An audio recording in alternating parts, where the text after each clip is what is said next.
spring come the majestic scenic vistas afforded here from the upper decks at Cheney Stadium in Tacoma, Washington, where tonight Sounders FC2 will play host to Timbers 2. Hello, everyone. Thank you for joining us here on ESPN+. I'm Andrew Harvey and joined by James Riley and Dave Clark. And James, I mean, weather like this, rivalry weekend, and of course Mother's Day right around the corner as well. Yep. What more could you ask for? Absolutely. Beautiful day for this fantastic derby game, so I'm looking forward to it. Yeah, absolutely. Well, the first time these two teams saw each other was earlier this season, and Sounders took home a 2-1 win on the back of two late goals in the first half. But Dave, one of the men we're keeping our eye on today for Timbers 2 is Foster Langsdorff. Foster Langsdorff out of Stanford, California, where he won 3 straight national championships, played with former S2 player Brian Nanasinkum, as well as Jordan Morris from the Sounders. He's done it well this season in his 506 minutes. He has 2 goals. He's dangerous up top, and they need to be able to stop him today. Well, and one of the prime men who will be looked to help contain Langsdorff will be the defensive midfielder from S2, Francisco Narbonne. Narbonne's been a fantastic player. His role flexibility, as Dave alluded to, is very good. He's able to come in at different spots of the field and contribute. Obviously, in a derby game, you want to be able to dictate and win the midfield, so look for him to really be able to battle, lay some tackles in early, win 50-50 balls, and look to connect the game when possible. Well, it'll be a busy evening for both sides, and we'll have that and so much more coming up for you. Kickoff between S2 and T2, minutes away.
Welcome back into Cheney Stadium here in Tacoma, Washington on ESPN Plus as we are moments away from kickoff between Sounders FC2 and Timbers 2. Hello everyone, Andrew Harvey alongside James Riley and Dave Clark. And let's get right into it with our starting lineups. Up first for the visiting Timbers 2. Alex Mangles is in goal. This is his second start of the year. He gave up 2 goals to S2 in their Timbers loss to open the season. Pay particular attention to their wings. Jack Barmby is a former Manchester United youth player, and Victor Arboleda has 3 goals on the season. On the other side of the equation for S2, James, what jumps out for you? Certainly, for me, Narbonne and Sari in the middle, some experience, some steel in there, looking for them to dictate the game, especially in this rivalry game. Obviously, Hines has produced a slew of chances, so I look for him to be active.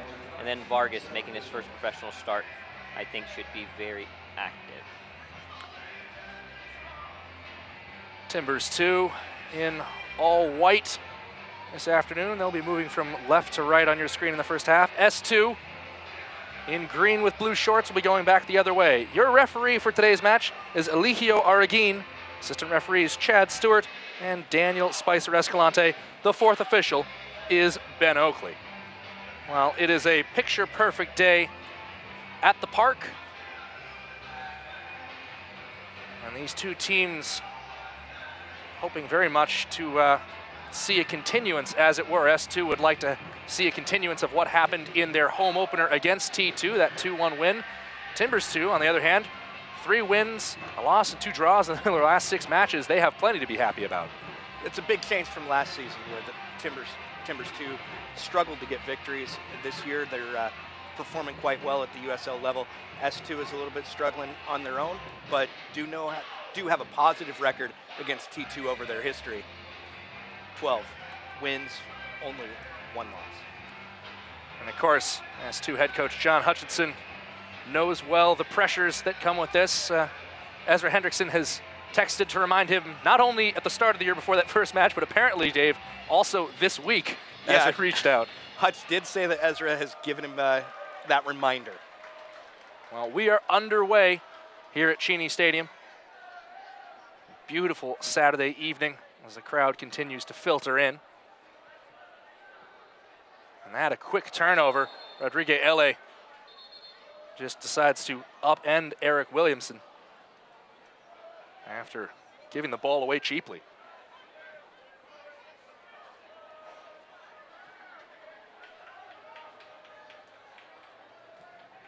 Alex Mangles smashes that to the far side. This just the second start of the year for Mangles. His other appearance was against S2 earlier in the year.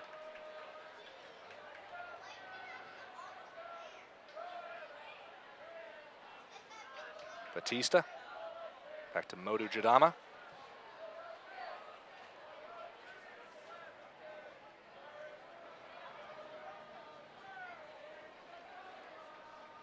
Chip ball over the top, controlled there by Ibrahim Uzman.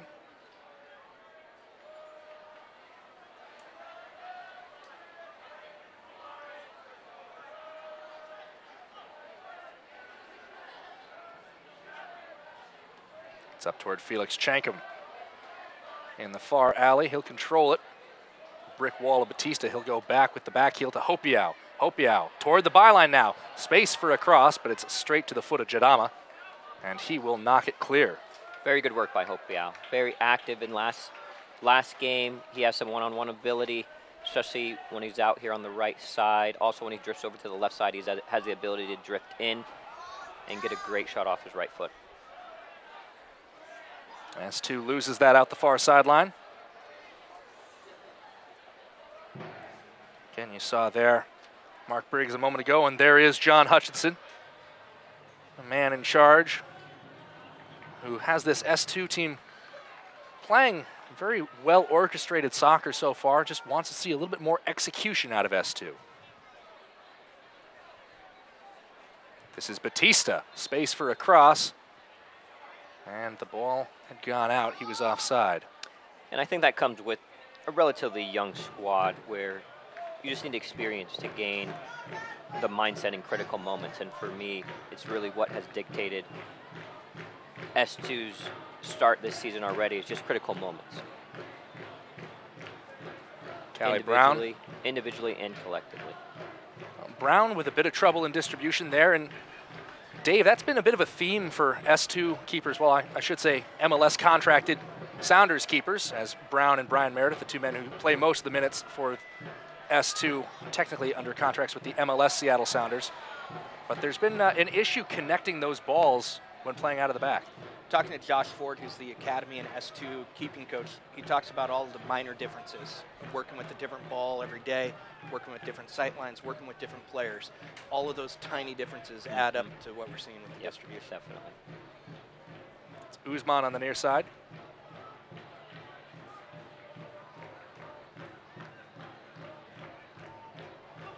Narbonne going over the top. Hopiau was making a bit of a run. Forgive me, that is young Marlon Vargas. And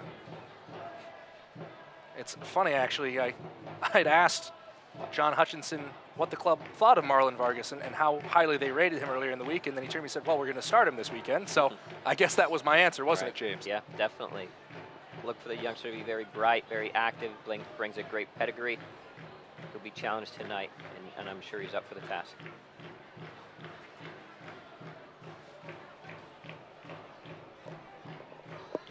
That's Barmby. He's looking to go inside to Mulligan. Now it's Chankum, has an option to his left, but he'll try to go right up the middle to Hopiau. He had two good options there. Hopiau shrieking through, looking to split him, but he also had Hines on the overlap. and you could hear Hines calling for that ball.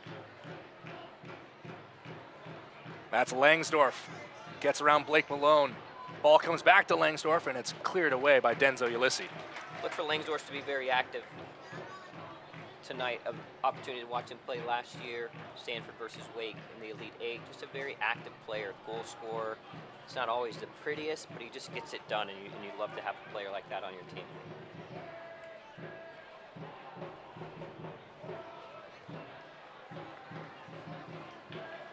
Guzman carries out of his own end. Short head for Chankum. That's Bill Tuiloma going in on it and committing the early foul. Tuiloma, I wanted to make sure I was double checking, but I believe one of, by my count, 6 starting players in this Timbers 2 lineup who are under MLS contracts.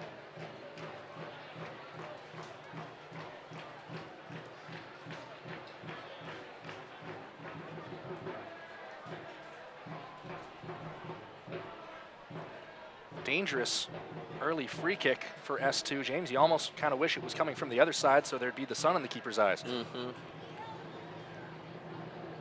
Hines and Sari stepping over. I look for it to possibly be Hines, even though it'll be an outswinger. He's usually been serving the ball. He's going to step over it, actually. Sari with the in-swinger. Going through to the back post. It looked like Blake Malone was the target man, but he just slipped as that ball found its way in. It's a decent ball. What you're just trying to do is get runners. Did a very good job of trying to frame the goal. Just need kind of more activity right in front of the goal.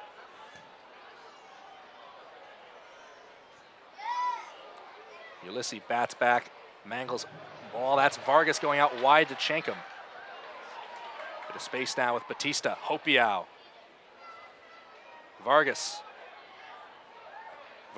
tried to slide one through there, and already you can see that young man very composed on the ball. Absolutely, very composed on the ball. Looked to split players and spring someone. Did very, very good thought there.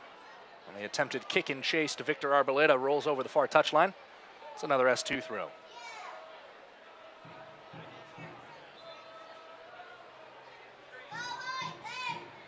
Well, that should be a very good test indeed tonight for Denzo Ulyssi, a player who's kind of anchored that right back spot for S2, getting a chance to go against a player of Arboleda's quality. Yes, Ulyssi's been very good for me this season. Very committed, very passionate player. But his soccer IQ for me has increased over the course of this early season. James Mulligan overhits Arboleda. Mulligan, of course, no stranger to MLS Timbers head coach Giovanni Savarese. Won a couple of soccer bowls with him at the New York Cosmos in the NASL. And that's Vargas giving away a foul just shy of midfield. It's good to see a younger player go in heavy like that early. He's well outsized. He's 135 pounds and 5'4". Going in heavy kind of declares that he's willing to play with the men. Especially in that midfield. T2 establishing an experienced midfield in the center of the park there. Experience in games, experience in their college ranks as well. So look for Vargas to be, for me, he'll be committed tonight. A young player trying to prove himself. I look for him to be very active. Tuiloma going up to Arboleda. Scoop through to Marvin Loria. Now it's Batista.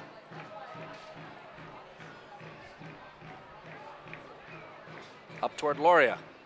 Flag stays down, scratch to the back post. It's Mulligan, and the shot's toward Brown, but he stops it. For me, Brown had a very good opportunity to possibly release Hines there. He's active, he's calling for it. Just put it into space, let Hines use his speed. Get behind the defense, set you on the other side.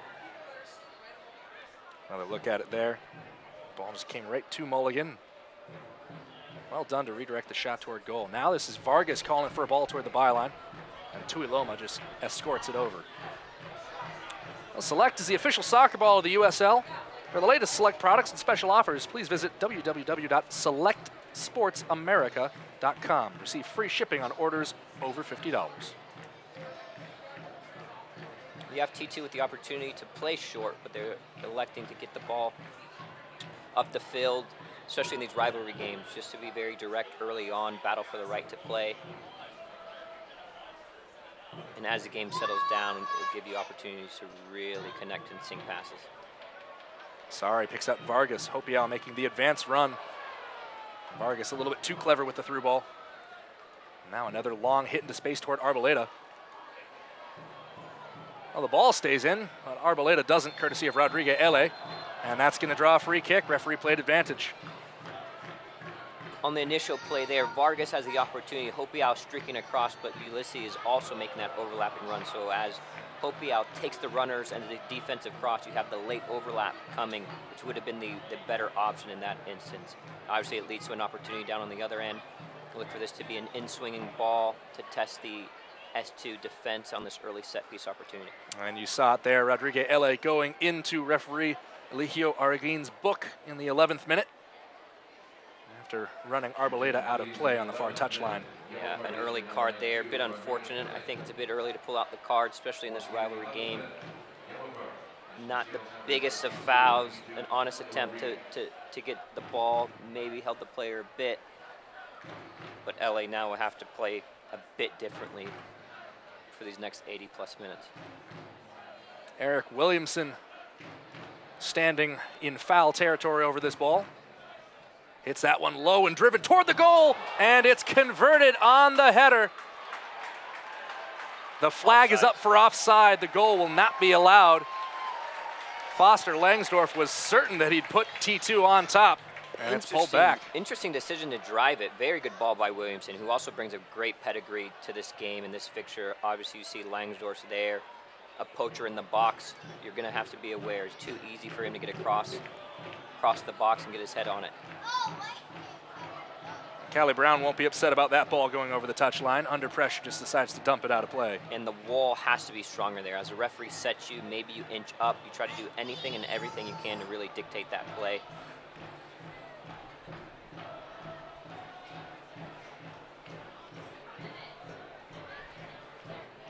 Batista gets us restarted up toward Langsdorff.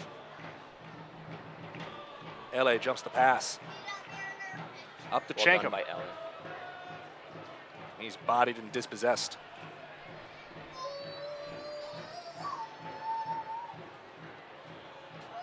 Vargas picks up the loose ball.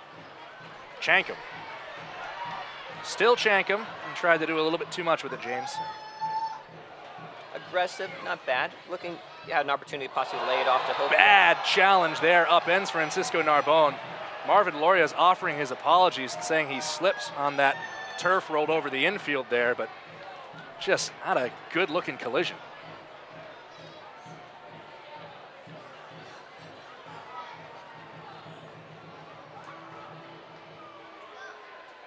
Get another look at it here, and James, what do you make of that? Yeah, I think the player just slipped a bit, but at the same time, you want the referee to possibly keep the early card he gave to LA in his pocket. Now this one, goes no problem. Restarted short to Hines. Squared up by Loria. Knocked away by Williamson.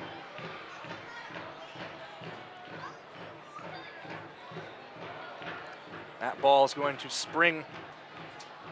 Renzo Zambrano tried to go to Barmby up the far side, and Usman just knocks that one to the corner.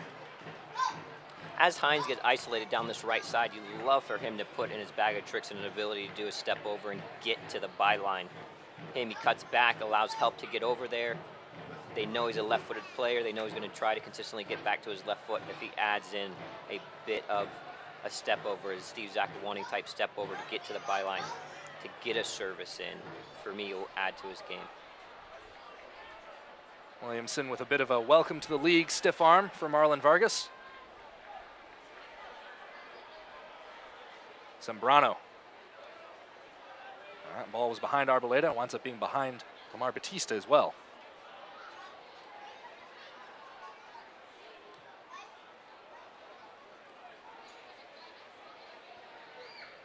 Ball over the top, looking for James Mulligan. And Bill Tuiloma might like a mulligan.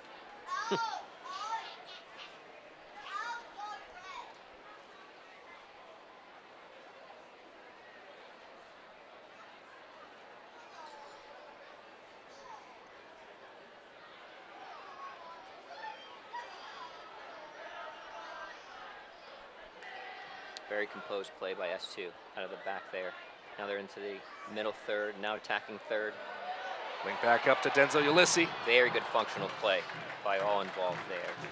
Calm composure out of the back, 1-2 touch passing, good movement, good spacing. And they're into the attacking third in 4 to 5 easy passes. Ulysses comes over to take this throw in for Hopiao. And that's what you like to see. Very quick by Ulysses and Hopiao there, but applauding each other's efforts. Very good at building that team camaraderie, especially in this rivalry game. Say, hey, I appreciate the run, I appreciate the efforts, let's continue this momentum, let's build, and let's really fight for a result tonight. Well, it's definitely part of S2's style of play. They love to get the fullbacks involved. And Dave, James, that's something we see them working on constantly in practice, is trying to get the two outside backs, Denzel Ulysses and Ibrahim Guzman, to know when to go, when to stay, when to drift in, and when to go out. Yeah. The functional play is very critical, and obviously you have two very good coaches in Hutch and Wade really practicing that day in and day out, and you saw it orchestrated almost to perfection there to be able to move from a goal kick through the defensive third, middle third, and into your attacking third is what you consistently want to be able to execute. Wade, in that case, being S2 assistant head coach Wade Weber, kind of a local soccer legend, part of the Jefferson High Invincibles, a team that famously did not lose a match over 4 years. Incredible.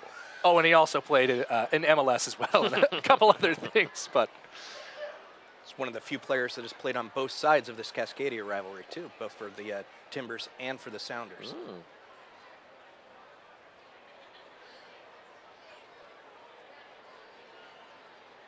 A bit of a delay there.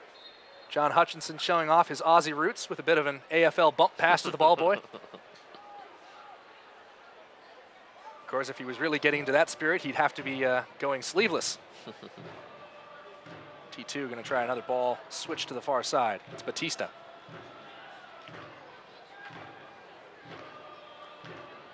Zambrano gets by Vargas. Zambrano's nifty. Very nifty. Cheeky player, gets into good spots, good feints, moves with the ball well, is consistently able to beat that first player in midfield, which is key.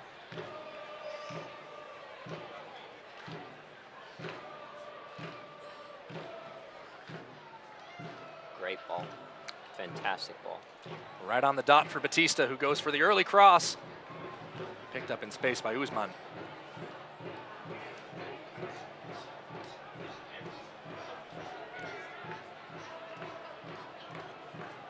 Second ball deflected, one away by Barnby. Under pressure, Brown dumps it to the near side.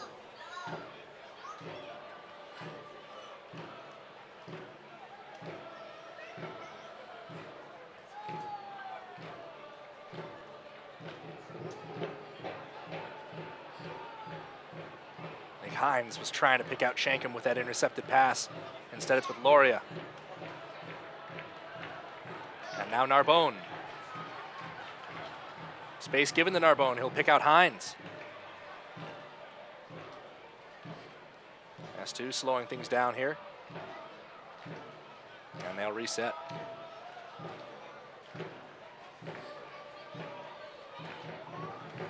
Malone wants the ball over the top, and there's no one there. And for Hines to get into that spot again, for me, he's such an electrifying player. You're deep into the attacking third, squared up, 1v1.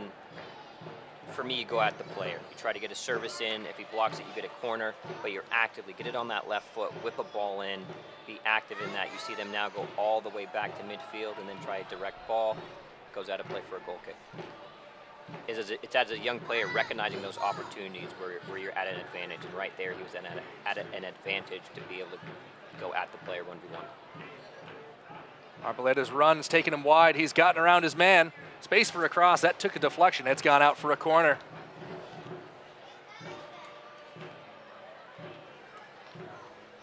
And there's an S2 player down in the box. It looks like that's Rodrigue Ele. And they're waving on the trainers for him.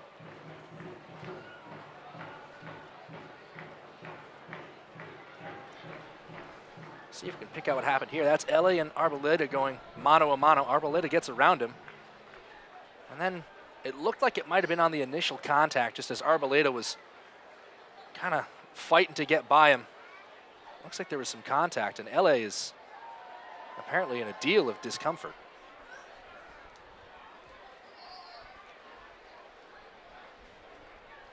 Going over the bench right now, recent signing Jesse Daly is somebody that the club likes his role flexibility. They also have David Estrada, David Olson, and Azriel Gonzalez available.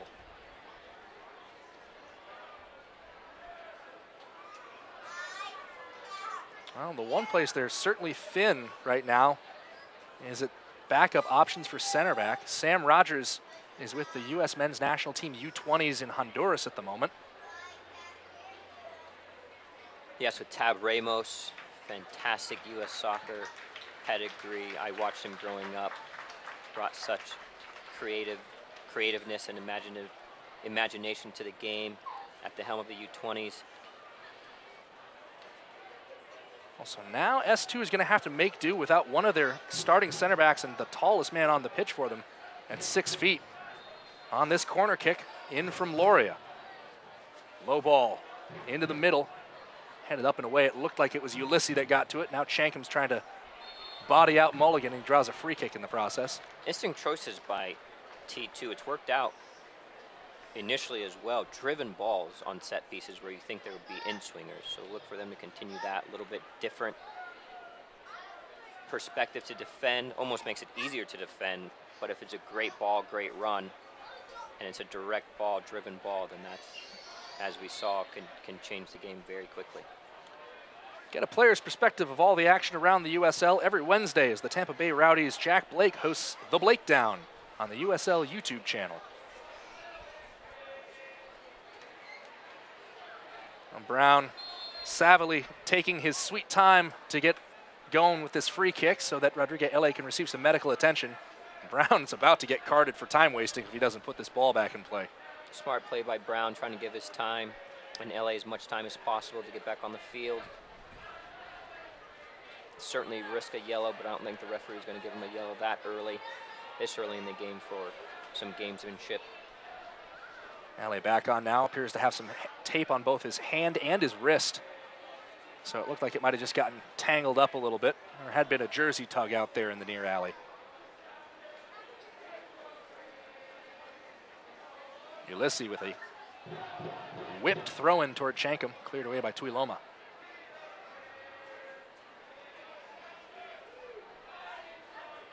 That's Zambrano once more. Williamson thinking about the switch to the near side from Mulligan, now picks it out.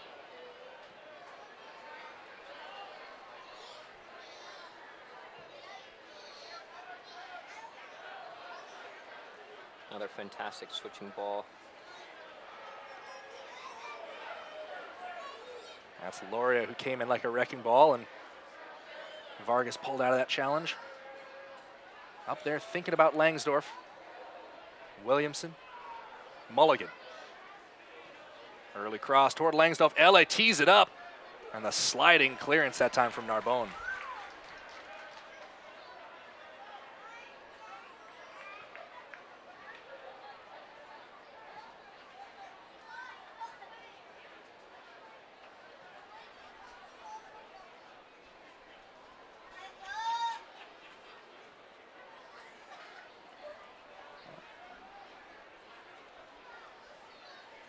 Barnby, the Englishman, back to Tuiloma. Batista, Arboleda making a bit of a fainting run, goes for the cross. Loria, Williamson. Now from long range from Zambrano, and Brown forced to a diving parry. That ball's going to stay in, and Brown will collect it without pressure. Some very good sustained pressure and possession by T2 there, and with a good attempt on goal, some big switching balls, some tidy shifty play in the middle of midfield in tight spaces, good spacing. T2 looked good in that spell of possession. Well, 25th minute, James, feels fair to say that T2's had the better run of sustained attack and possession, but here's Nick Hines trying to corral this ball. Hines trying to pull it back. Now it's Shankham from long range. That one blocked right in front of him. Hopiau. Ulysses runs underneath him. And Ulysses is offside. You could hear there, Hopiau was trying to get Ulysses to not play that ball. No such luck. Good effort. Hines there, electing to go at the defense a bit better. Love the attitude. For me, he's at his best when he's combining to get forward. And when he gets in opportunities of isolation 1v1, he should be able to go by anyone in this league. Especially tonight, being at home is when you really want to be on the front foot. Once you get isolated 1v1 in good spots, to be able to go at the player. Otherwise, look to combine to get behind.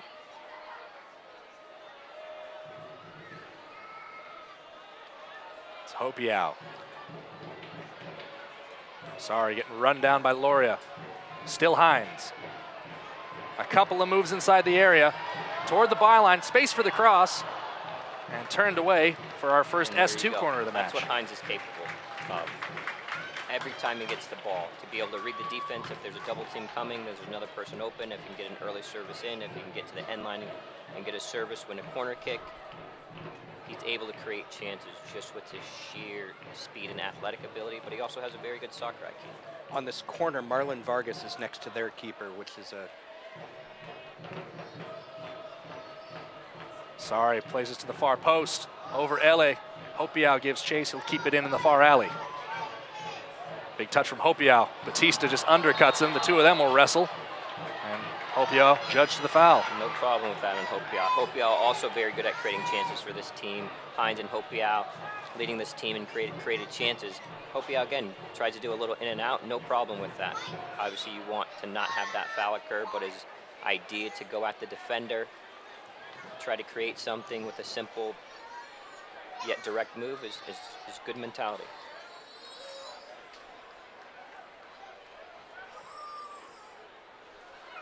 Ball up toward Barnby.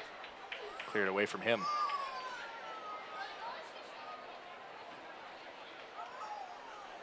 And for this S2 team, it's recognizing patterns. In the last game, Hines in the second half was able to get isolated 1v1. They went to him maybe 3, 4, 5 times, did very well. Use those patterns. Try to get him in isolated positions. Try to get Hopiau in isolated positions where you have overlapping runs that can also come in and support. But that's what S2 does really well at when they're very good, is they have very good wing play. They get services in the box, and they have multiple runners in the box. This ball falls through for Langsdorff. The flag's gone up. That's twice now that a promising opportunity, one of which was in the back of the net, brought back by the assistant referee on the near side. And like we said initially, Langsdorff's gonna be very active. He's gonna keep pushing that line. He's gonna, fight to create chances. He's gonna be busy. Good player. It's Guzman.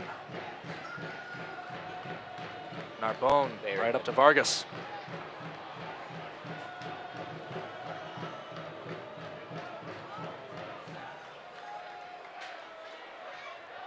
Chankum settling underneath this ball. Jadama going to win the header. Felix Chankum is very sturdy and wins the free kick. Great opportunity here. Great set piece opportunity for S2 to get something on net. This is where you take your time and you just execute what you've been practicing all week and in previous weeks on set pieces at this range. Well, the Sun going to be more or less directly behind this free kick. So if S2 can put some touch on this ball, the potential for something special. Another look at the free kick right there. And Jadama just gets right on top of Chankum.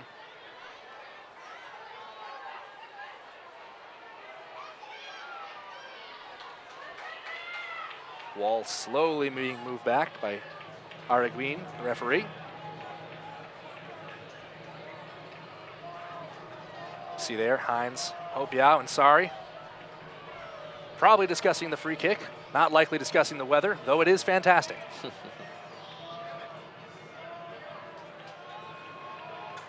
Alex Mangles barking commands to the wall. It'll be Sari, and that one over the bar.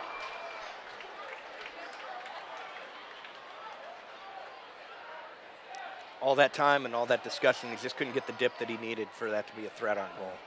James, when you're that close I mean, pretty much right on the edge of the 18. How difficult is it to get the ball high enough that it can clear a very tall wall but still make it under that bar? Certainly. It takes a very special player to get that dip from that closer range. Either you can drive it, move the angle of the ball to get something on goal.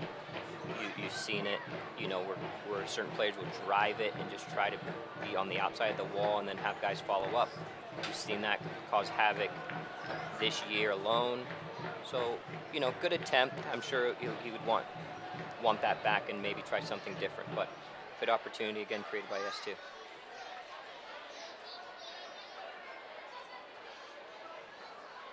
Mulligan putting in some hard work on the near side to maintain possession.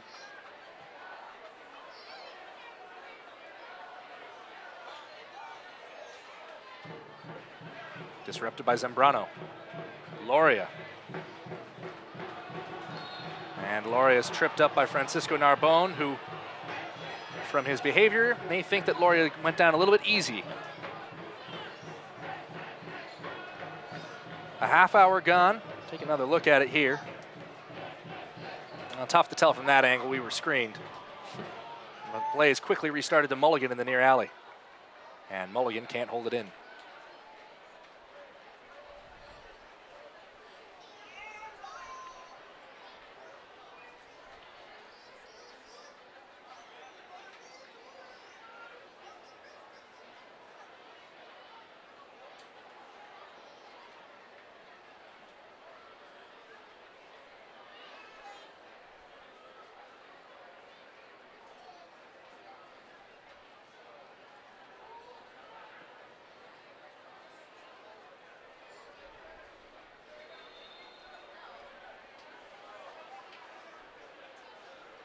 Referee wants a word with something off the ball now. Felix Chankum certainly is not a player who's afraid to play with his shoulders. It's a big part of what John Hutchinson likes about his hold-up play so much, James. Chankum does well. When he wants to be big and powerful, he's a very good hold-up player. When he flops a little bit and looks to get bailed out by the referee, he can cause some counter-attacking opportunities for T2, but when he's strong and active, he can hold up the ball very well. LA and Sari working a give and go. It's punched away from Sari. Callie Brown way out of his area, slides to ground. Batista just crashes in to Denzo Ulysses, flags up for offside, but it looks like we're going to have it pulled back and it'll be a free kick. Referee played advantage.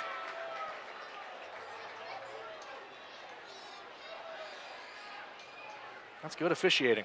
Yep. Well done by the referee there. Tried to play advantage, spotted the foul from the initial header, and brought it back to the point of play.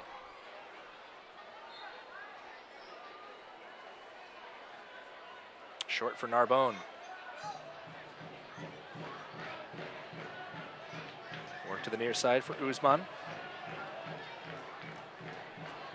Vargas going at Zambrano, forced to dish it backwards.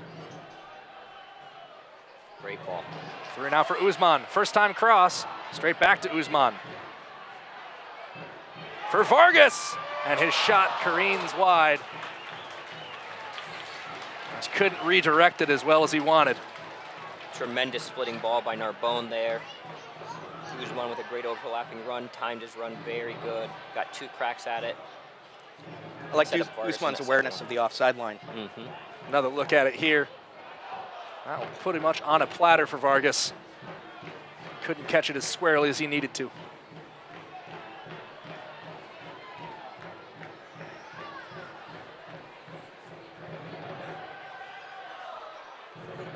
Sorry. Hines. So as he attracts players here, this is where his heads need to pop up and try to find that open player, and that's where he needs runners and support coming with him as well.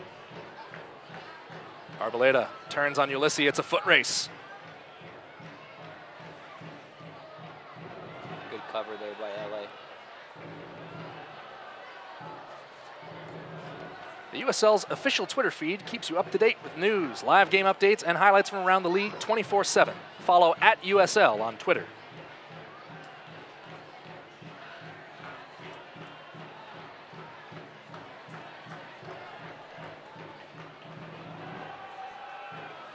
You saw the aggression of Ulysses there. Very good play.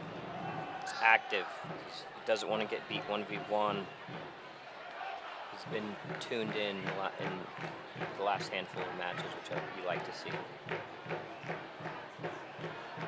Great cover by Narbonne to read that 1-2. Support his back line. Guzman a little careless with the pass. Narbonne able to run clear with it. And Dave, there's been a bit of quality between these two sides so far. Some players with some individual impressive efforts, but for the most part, this one's been a bit of a grind, as these S2, T2 games have sometimes known to be, and there's another foul there. It's been a grind, but it hasn't been physically aggressive. I don't think we've seen... This is where you can get Hines isolated or with the overlap. Sorry. Short to Vargas. Chankum turns and fires. Hopiau upended. Won't get anything there. Chankum comes to Ulysses. Cut back cross, and that one straight to Williamson. Ulysses, you almost just want to put that right across the six. You had runners. The cutback's been right a couple times. Just put that right across the 6-yard box, driven. Williamson comes through Hopiau and wins the ball. Up toward Langsdorff. So much for my comment about it not being physical so far.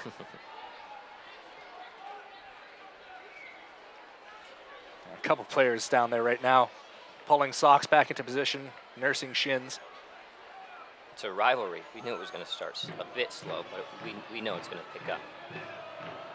Vargas wants to go through for Chankum, who keeps his feet. It's poked away from behind.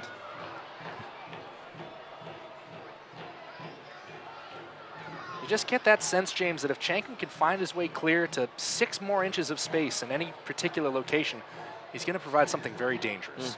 Yeah, Chankum's been active tonight. I like it. He should have confidence. 4 goals in 6 starts. Very good strike rate. Could have a lot more. Could have possibly 8 to 9 goals. That comes with being a striker. He's creating opportunities. He'll definitely get his opportunities tonight. And he wants to be concentrated to put those away. And Dave, that kind of just comes back to an overall theme with S2s. Honestly, if you look at their matches and watch the full 90 minutes, certainly the quality of play has been better than the results have indicated to this point in the year. Yeah, the coaching staff is really confident in how they're playing and whether or not they're going to get results. It's the Monarchs game and the Swope Park Rangers where they point out they got a deserved loss, but they feel like they should be even with every other team they've faced.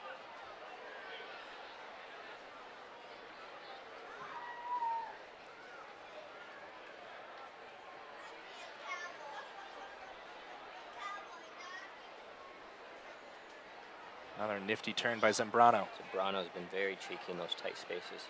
Loria wants to go through, takes a deflection, but falls for Arboleda. And a sliding challenge there from Malone concedes the corner. And for Vargas there, just make the good player go backward, right? That'll come with experience, but all you're really trying to do, you definitely don't want to get spun or turn in that position. You just want to make the player go negative or backwards. And that one play at half field obviously leads to a corner kick opportunity, set piece opportunity for T2.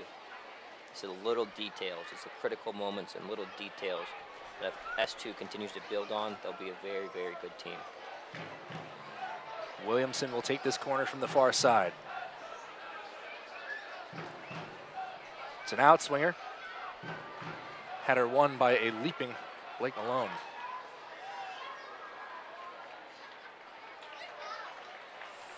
First header was contested very well by Malone, but you saw the secondary effort. And this is what hurt them in the last game, where the first header was won, but the secondary effort wasn't up to par, allowed for a direct ball into the box, and S2 was punished. You saw the first attempt, the first ball was challenged, and the second ball was challenged very well by S2.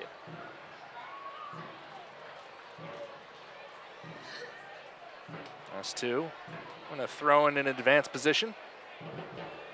Chankum's likely to leave that for a teammate.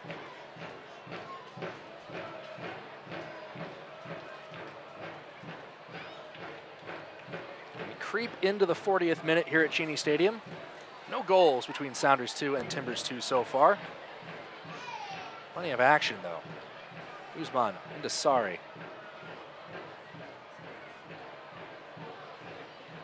Falls for Hines.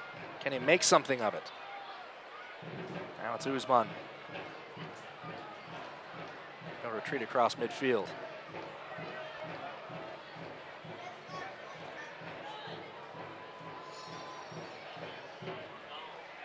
Ele. Vargas. Through for Ulysses, who picks his head up. Goes through on the ground, but Jadama's there. Chankum fights his way to this ball. Batista will have a chance to clear it. Spins it up the line. Williamson now, looking to spring the break. Arboleda up the far side. Goes at Ele. The ball gets by him, but not Arboleda.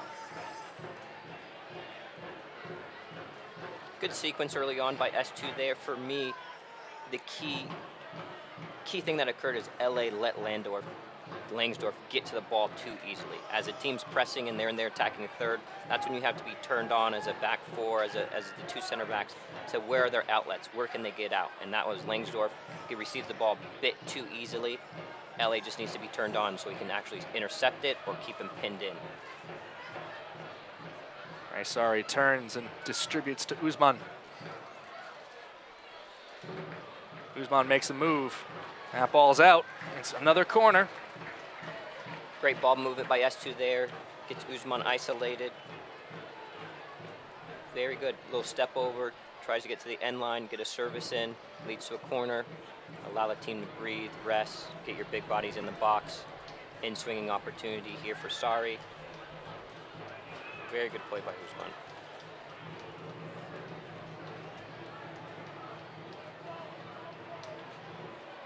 Low ball from Sari. It was toward Blake Malone. Sent back in by Hopiao. That one's bound for the end line and a goal kick.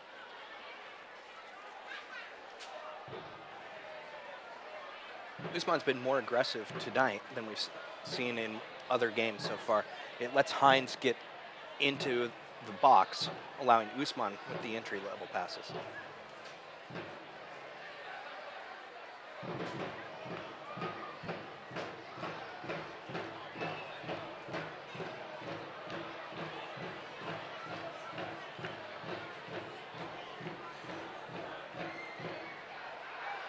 Jankum upended there.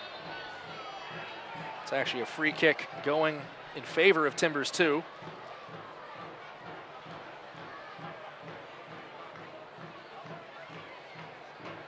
Jankum stayed down.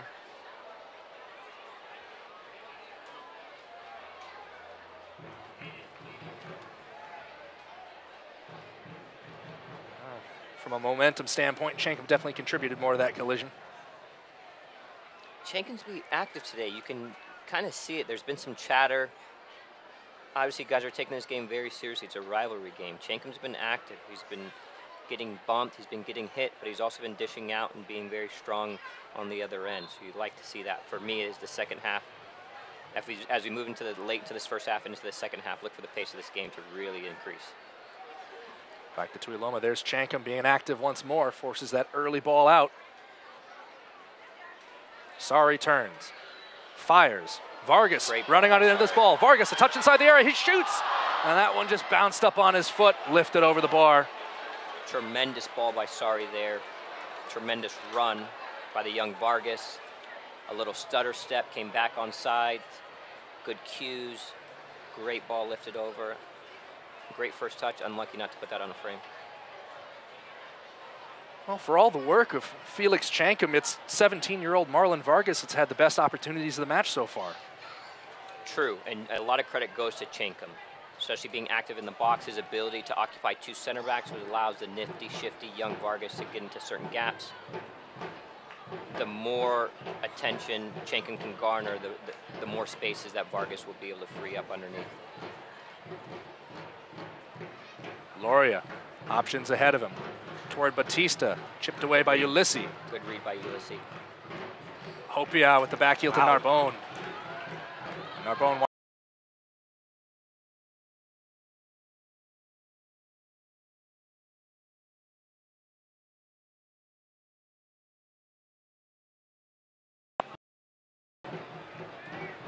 Barmby goes to switch.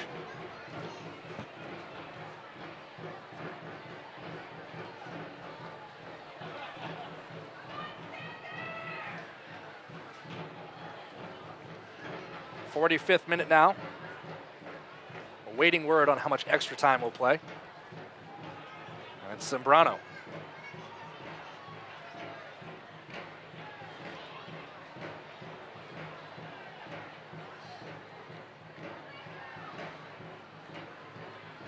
Brown hits that pass midfield. Judama heads it back in.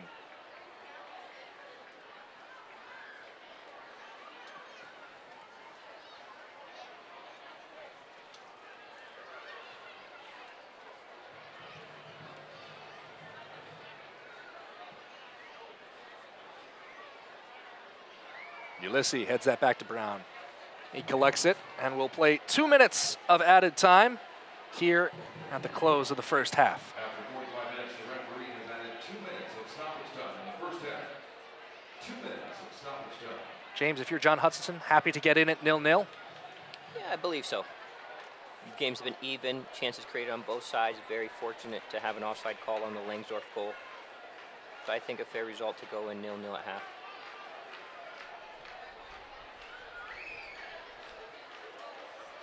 Turned over on the pass from Narbonne. Batista can't do anything with it, though.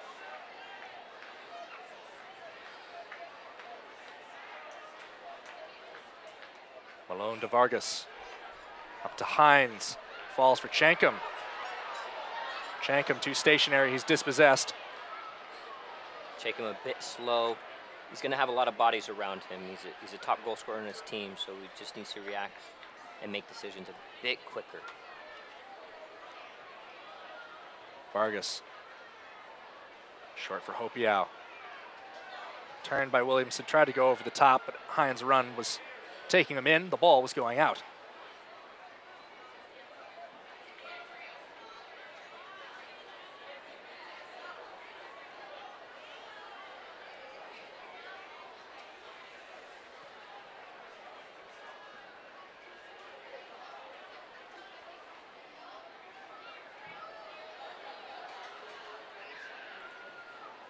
Blasted ball up from Mangles. Potentially time for one more attack from which either side can secure the ball right now.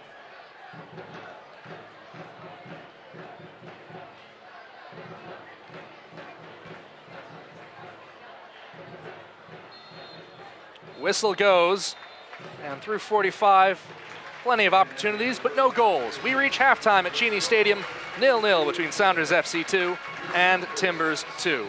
Well, we'll take a break here at Cheney Stadium, enjoy the Blakedown, and when we come back, we have something very special.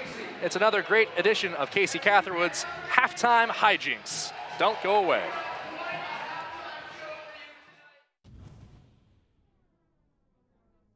Welcome to episode 7 of the Blakedown. I've got my good friend and roommate Cody Mizell with me. Welcome to the show, mate. Jack, always a pleasure. Best haircut in USL. We're going to be analysing the saves of the week this week, something slightly different. Cody will obviously give his critique on the goalkeeper, and I'll be able to give an analysis of the attacking play, so it should be a good one. To the right side, blocked out of harm's way, allows Restrepo to get back in. Casares a chance. So it's a good couple actions here from Diego Restrepo. First, he's coming for a cross, looking like his 20-year-old self. Second one makes himself big and gets himself in a good position, and honestly makes a good save, push over the bar. Yeah, from an attacking perspective, Fresno here, when Bustamante picks up the ball and Restrepo is literally 2 or 3 yards in front of him, he makes the great decision to pass it. It gives his team the opportunity and the defense of San Antonio to get back and get into a good position. So Restrepo makes a great decision. It's very forward thinking, it's on his front foot, and it's a fantastic play. Delivered in dangerously to the penalty area. Oh. Great save by Maxi Crepeau. So this clip has a couple good things in it. First of all, good decision from Crepeau to stand his line, and obviously when the header's in 6 yards out, makes a good decision, good feet, stands strong and makes a strong save to the right, keep his team in the game midway through the first half. Yeah, and Kevin Politz takes advantage of losing his man. It's a great set piece, great ball in. One thing that maybe if he had the header again, he might choose to head it back across goal into the corner. You know, it makes it more difficult for the keeper to do that. But again, it's a fantastic effort on goal. Like Cody said, it's great reflexes from Crepeau, and it's a fantastic play. Gets away from his defender, now sends it in towards goal. Headed save, Marcinkowski. Marcinkowski, I think, gets my vote for save of the week this week. Puts himself in a great spot to make the save. Well defended by his defender as well to have us back after a brilliant save. Jacob probably has in his head to head it down. You know, when you head it down, it makes it more difficult for keepers when it's at their feet. And that's exactly what he does there. So in my opinion, he doesn't do anything wrong. He does the right thing and heads it down. And Martin Kowski, it's a fantastic save. You know, reflexes are fantastic on that play. I hope you all enjoyed episode 7 of the Blake Down, something slightly different this week. Thanks again, Cody, for coming on the show. Jacko, pleasure working with you, man. I hope you guys enjoyed it, and we'll look forward to seeing you next week.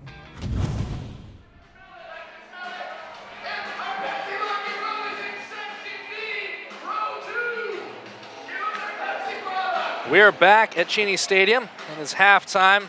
Epic Sax Gorilla is apparently getting ready to do his thing. And it's just another fantastic night for atmosphere at Cheney Stadium. Great crowd, great weather, good food, and James, just so much to enjoy here. And it here's now that we're being told that Casey Catherwood is ready to do his thing. No S2 match complete without him. Let's take it to Casey Catherwood on the field. I've traveled around this great big world, and I've seized every day. I've seen it all, took it all in, and I've got a few things to say. Some people climb the mountains, some people sail the sea. Well, there's a million things you could love to do. For me, I love S2.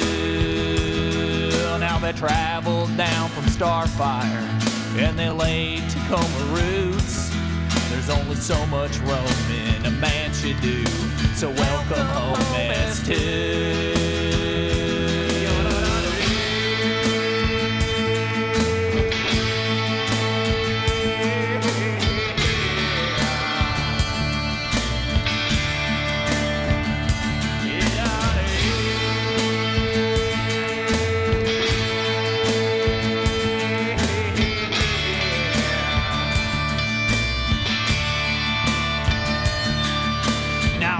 A cowboy through and through. I bleed red, white, and blue. Well, there's a lot of things to be loyal to, but me, I chose S2. Well, some people use conditioner and others use shampoo. There's a lot of ways you could wash your hair, but me, I use S2. Yeah, let's cut that off. That's enough of him. Ladies and gentlemen, it's time for a little segment we like to call What's in the Bag? What's in that bag? Ladies and gentlemen, inside of this paper sack, I have an item that this crowd would just love to get their hands on. Now, it's going to be up to you all to work together. I'm going to come in the crowd. We're going to play a little simple round of 20 questions, yes or no questions. Once you guys guess it correct, I'm going to make sure that we make it rain on you guys. All right, you guys ready? I'm going to come on down here. Miss, got a question? Is it a fruit? No, it's not. Any other questions? What do we got? It is edible. It is not the Timbers Pride, but good guess, sir. What else we got? Got a question? It is not Pepsi. What do we got? Come on, shout them out. It's not a vegetable. What do we got? It is not fish. What do we got? Any questions? Questions. It's not a mammal. Is it a junk food? No, but it is a food. It never had 4 legs. What do we got? Shout them out. Is a monkey would eat it, I bet.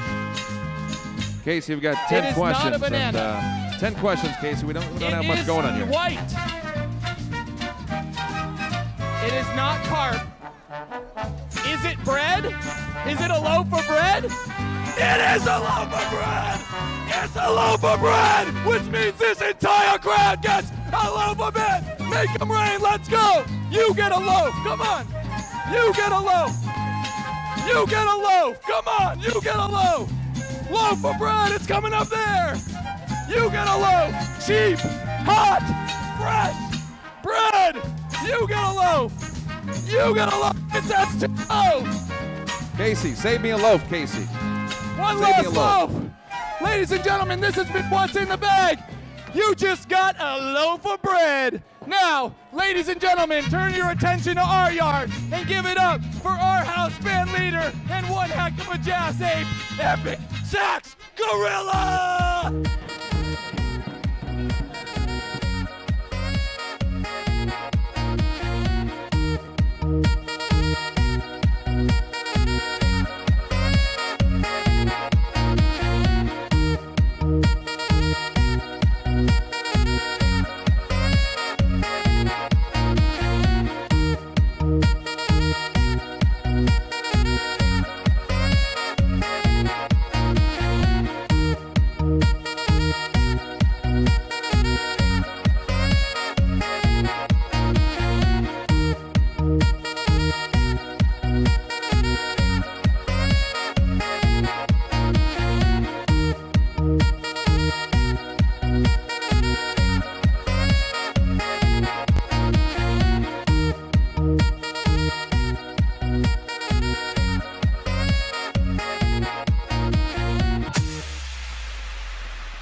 I would be remiss if we didn't end this halftime show with Portland here.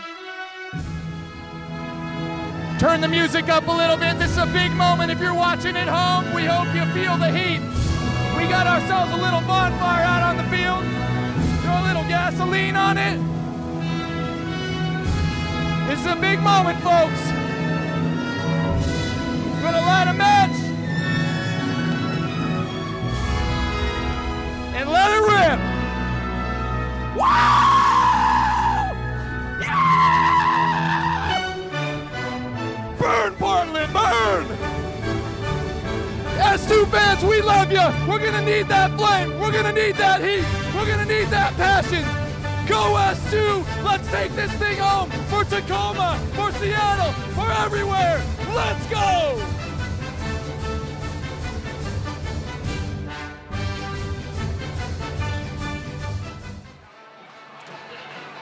Well, a big thank you to Casey Catherwood, our chief bread thrower and arsonist here at Sounders FC2 in Tacoma, Washington.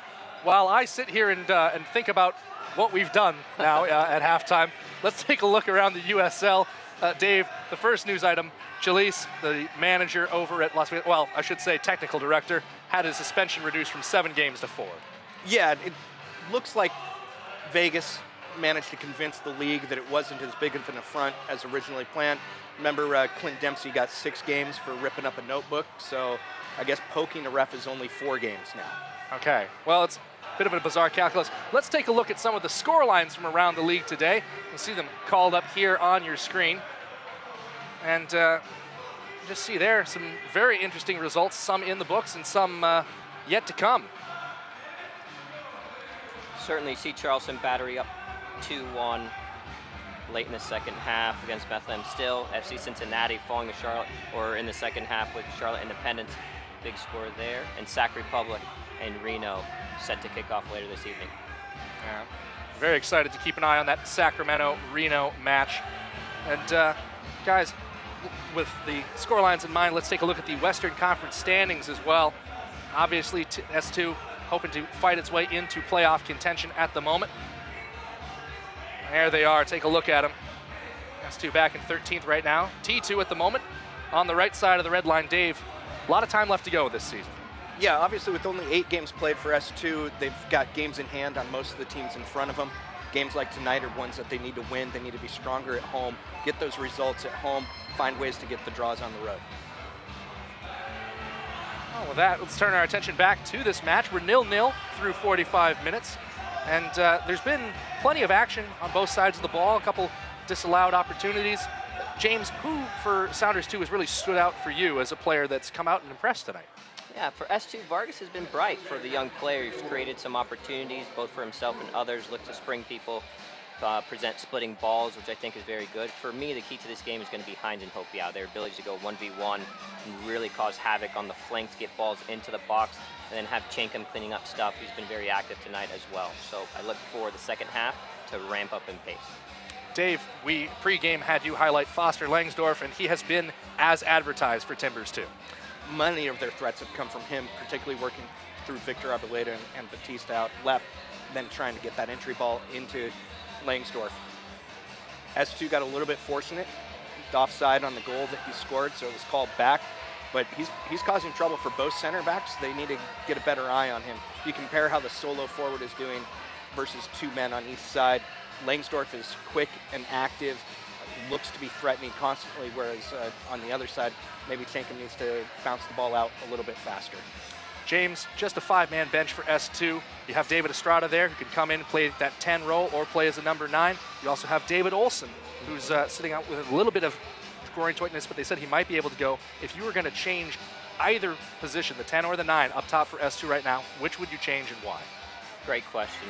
Obviously, you want to give Vargas, don't know if he's 90 minutes fit yet to go in this league just yet, but he's been active. So for me, that would be the natural switch. Chankum to keep him out there, have Vargas go 60, 70 minutes, and then you bring in the experience of a David Estrada kind of in that 10 role, that withdrawn role, to add some experience to it and help out the midfield and create some opportunities going the other way.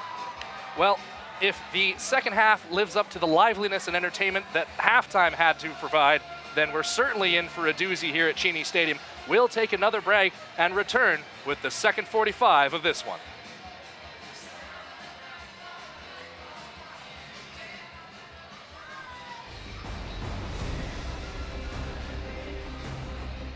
How much time do we have?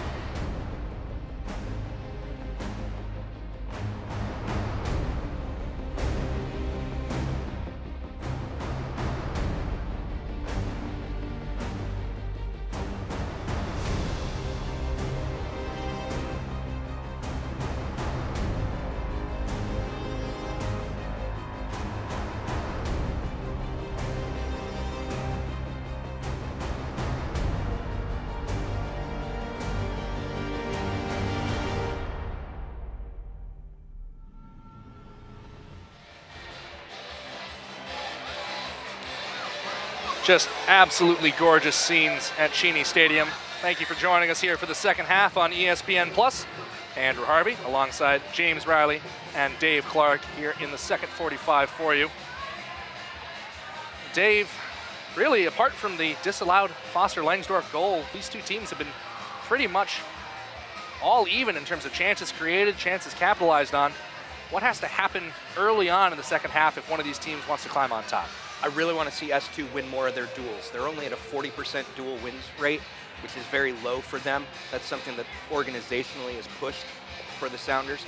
So if they can win more of those first balls or the second ball, that should create their opportunities for them. They'll get the ball further up the field, transition into the attack quicker. And we are back underway on the whistle of Eligio Araguin.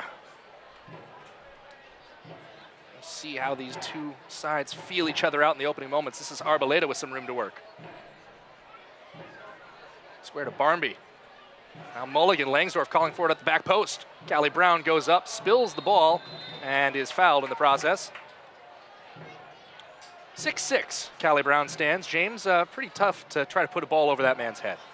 No, he was brave. Obviously, you want to come out, either grab it, hold on to it or punch it, but the foul obviously caused him to spill it a little bit, but he was active, took some pressure, much needed pressure off the defense and the team there with being able to clear services, which is very important. Mislaid give and go there with Blake Malone. Malone making his second start of the season for S2. Looked pretty sturdy in the first 45. And the miscommunications continue. S2 will take a throw in at their own corner flag. Yes, Malone thought he was tidy the first half. No big mistakes, good spots. Clean first half for him. Look for him to build on that momentum. Born in 2001, the Mercer Island, Washington native. Just getting to a point now, Dave, where whenever S2 goes, well, we've signed another 16-year-old, you start to go, yeah, that sounds about right. 6 teenagers on the field, 5 of them under professional contracts tonight. future is bright here in Tacoma. Ulysses runs that ball out of play.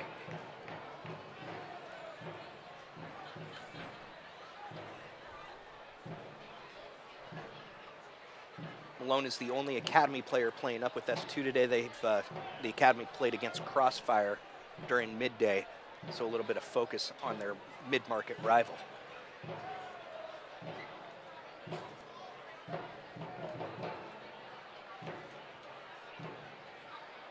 Batista will heave this in from the near side. Loria. Renzo Zambrano goes square to Williamson. James Zambrano, a man that we didn't have a chance to mention at halftime, but you were very impressed with his first half as well. Zambrano's good, tidy, very technically gifted in tight spaces, uses his body well. Very clean first half, thought he got out of very good spots and was able to spring and connect with players. This is Loria. Body by Malone. Still Loria. Touches himself in. Goes down. No call. Ball still in play. Wow. Hines is going to try to spring the counter. Heel chop puts him into the middle. That ball's behind Narbonne. Now, we had a decent angle on it, James. It looked like Loria had a case for a penalty there. Very close. I thought so. I thought so as well. Did very well to get by 3, 4 players. The 5th LA coming across. Take another look at it here. Thought it was a shout for James, a just tell us what you think. Wow. For me, it's a pen. Very fortunate by S2 there to get away with that one. Again, critical moments just out of the half, first 5 minutes, very critical. S2 very, very fortunate not to give a penalty in the first 5 minutes of the second half. Yeah, possibly doubly fortunate too. That was Rodrigue Ele, the lone man in the referee's book who stuck a foot in on Loria there. Mm-hmm. So S2 potentially getting away with one here. Well, and as I say, that looks like someone else has joined Ele in the book. I believe that was Bill Tuiloma, but we'll look for confirmation.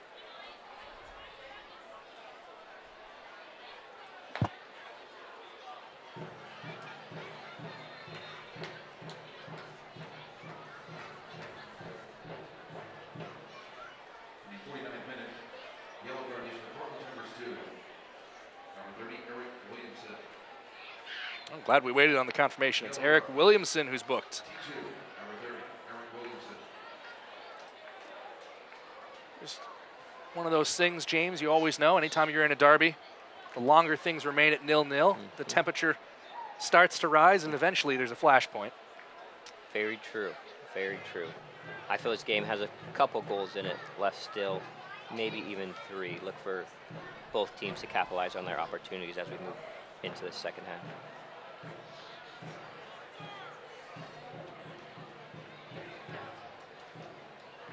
Mangles waiting to restart play.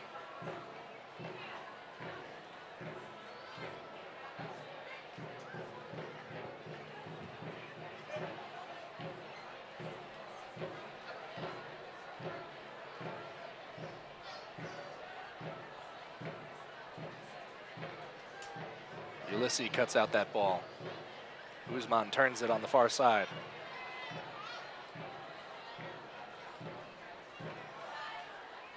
Hines does enough to get around Mulligan with the ball, but can't do the same with his body.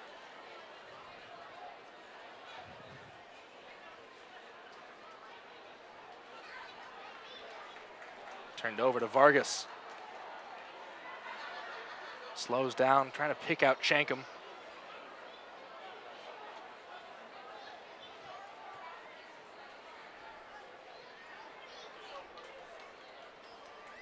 Good step by LA. He definitely has to be intelligent with his challenges, but it was a good read on the play. Stayed with it.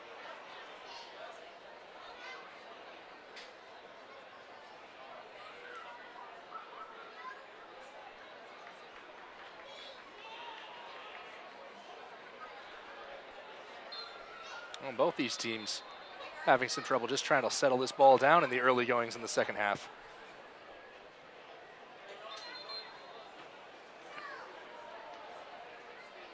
We'll move the ball back to the site of the infraction.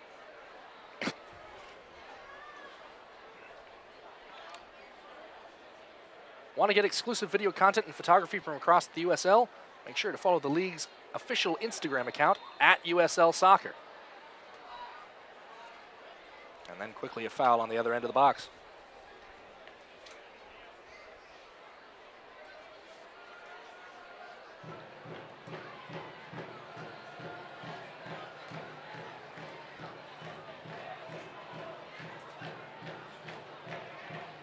Sorry, and Williamson do battle.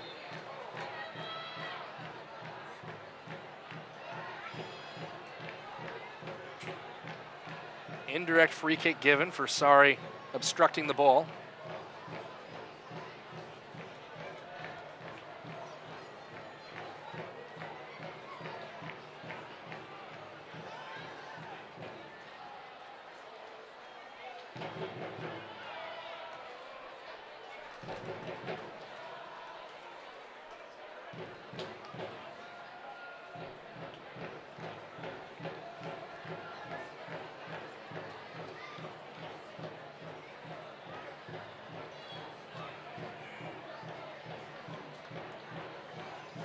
Both teams continuing to battle for the right to play.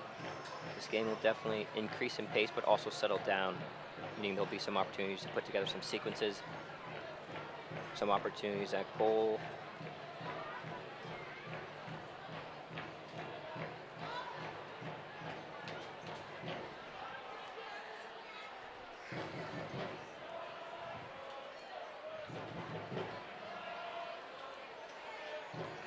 Batista seeing if he can't pick out a target to make something happen with this throw-in.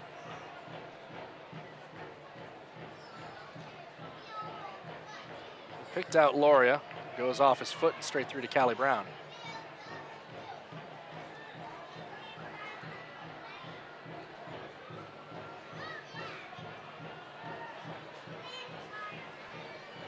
Alone, tripped up, turned over to Barmby. Loria. Arboleda. Alone, holding Loria onside. Attempted clearance comes right back to Uzman. Loria pushes it back. Up to Langsdorf. Langsdorf goes down. And if Loria wasn't going to get the first opportunity, then it seems unlikely that Langsdorf was going to get that one. S2 got a little bit fortunate earlier because Langsdorf slipped while T2 was in that rush. Another look at it here. LA's playing very close to the edge there. Two very questionable challenges early in this first half. Couldn't argue if both were called for a penalty. Very fortunate that none have been called for a penalty.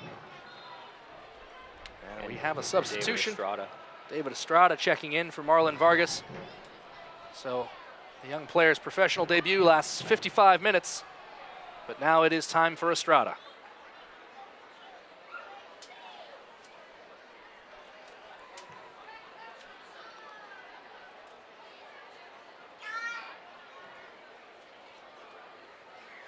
Making the first change for S2, 55th minute, leading the game, number 50, Marlon Vargas. Opportunity now down the right side. Going down in the near alley. Whistle's gone. And it's going to be a free kick for S2. Shannon Hopio got cleaned out. Narbonne with a great slicing ball. Kudos to the field crew here. The pitch, as we walked it, looks very good, and they're wetting. They put some dew on it before the game, and at halftime they're re-wetting it, re-greasing it, which makes the game nice and crisp, and you see the ball rolling very cleanly. Modu Jadama there, just caught out of position a little bit. Draws a yellow card for his trouble. An in-swinging opportunity. We saw something very similar in the last game. You really want to be able to beat the first player, the first two players in the wall, and get runners across that near post. And perhaps this is an opportunity for some type of creative, imaginative set play where you peel everyone back post and you bring someone back underneath right across the top of the penalty box. We've seen that done before. Nick Hines from short range and an extreme angle. Ray Sari's calling for the ball. He's going to get it. Goes for the one-time shot. Ulysses lifts it back in, and it's punched clear. Alex Mangels going with the interesting decision to punch that ball rather than catch it. Long at the other end, it's Uzman, and Uzman doesn't want to risk the back pass on the bouncing ball, so he dumps it into touch. I think SU can do a bit better on that set piece. It's a deep set piece. You bring the ball back out to Sari, who's maybe 22, 25 yards out. I think they give it creative more so with an in-swinger or a set piece where it clears and frees someone who's in the box. Jankum surging upfield.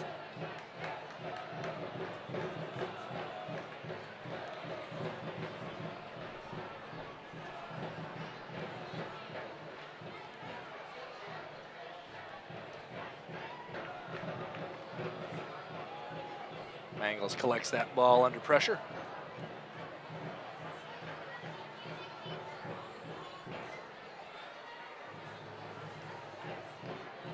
Chidama near to Batista.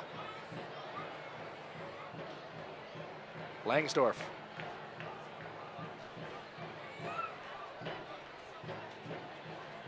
Pass stepped on and intercepted by Ulysses.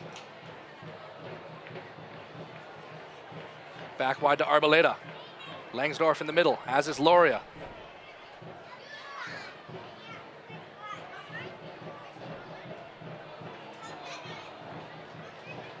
And a throw in the way of S2.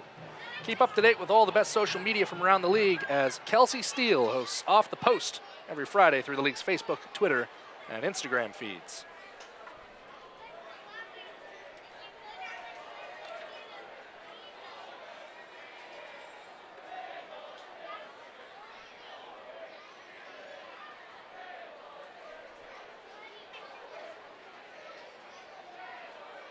Ulysses and Rodrigo Ele playing a bit of hot potato with this restart.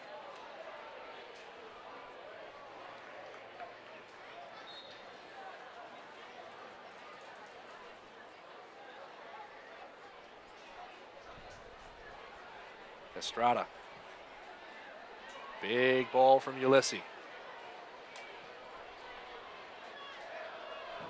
Tuiloma heads it back to Mangels.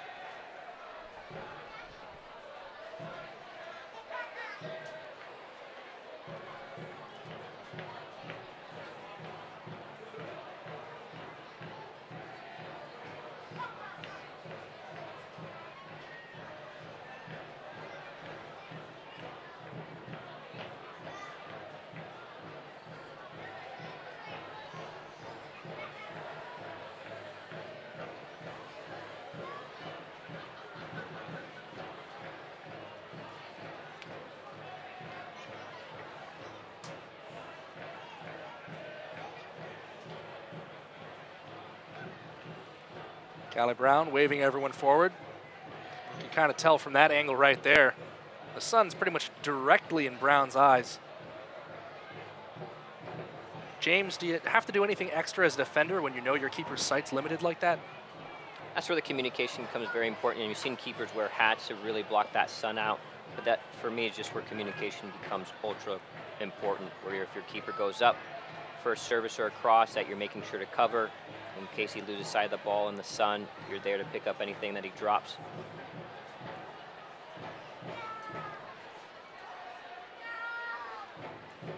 Batista gets us going with this throw-in.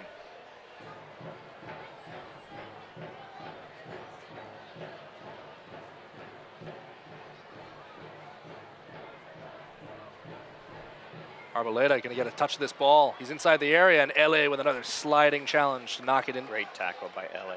Tremendous tackle there. Timed that one very well. Didn't give up on the play.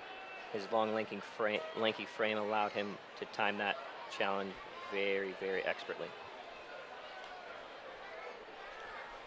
Eric Williamson will send in the corner from the near side.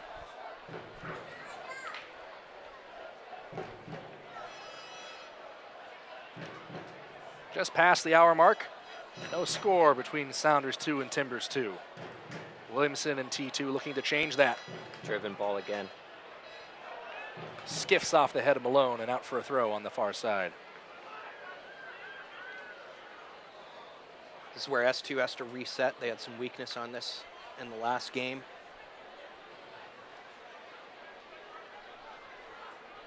See Loria there. It's thrown into Langsdorf. Guzman knocks it downfield. S2's definitely been pinned this first half. T2 really winning the battle for the right to play right now. S2 needs something to really change the momentum of this game. Loria turns, draws Narbonne, and that will draw a yellow card. Francisco Narbonne joining Rodriguez Ele in the book in the 63rd. So collectively, individually you want to dominate your duel, dominate your area. Collectively, you guys they want to communicate even more so. Look to help their players around them to really turn this tide. Get a foul drawn in the midfield, allow the team to breathe. A deep throw in. Anything that they can do to relieve pressure, because they're sustaining a lot of pressure right now, which is in T2's favor. Loria, Barmby, Tuiloma all over this ball.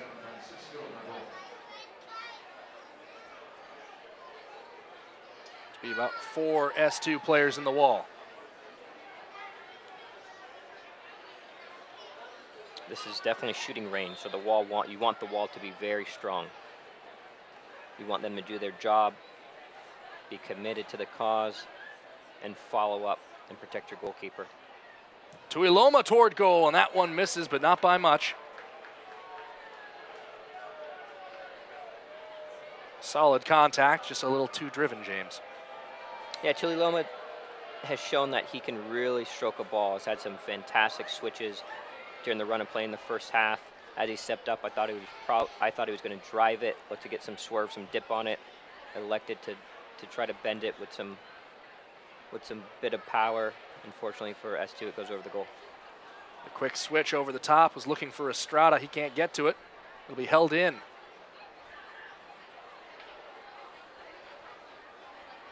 And another way for S2 to change the tide is to really keep possession. Be very, very mindful of your possession and the rhythm of play, just to connect some passes there. If it's on, it's on.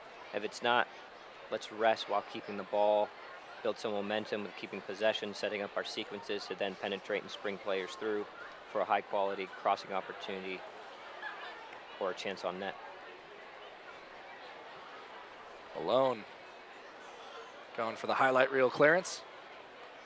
Held it on the near side by Reysari. He has it taken off him by Arboleda. Arbeleda's dispossessed himself, only as far as Zambrano. Switch to Mulligan. And Barmby retreats to Tuiloma.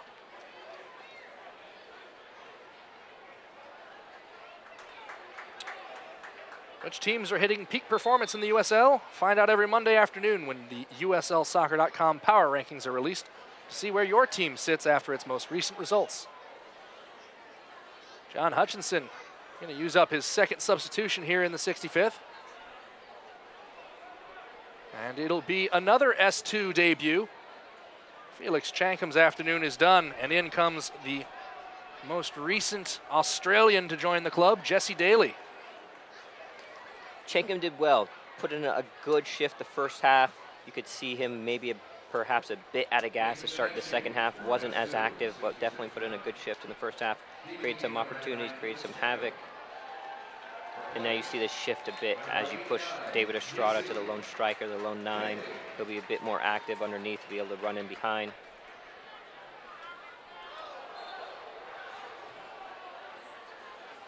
And Sari will be playing right underneath him.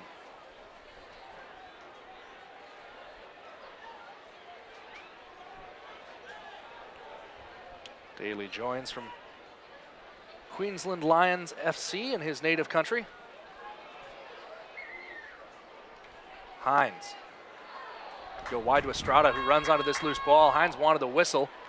Forgot to keep playing.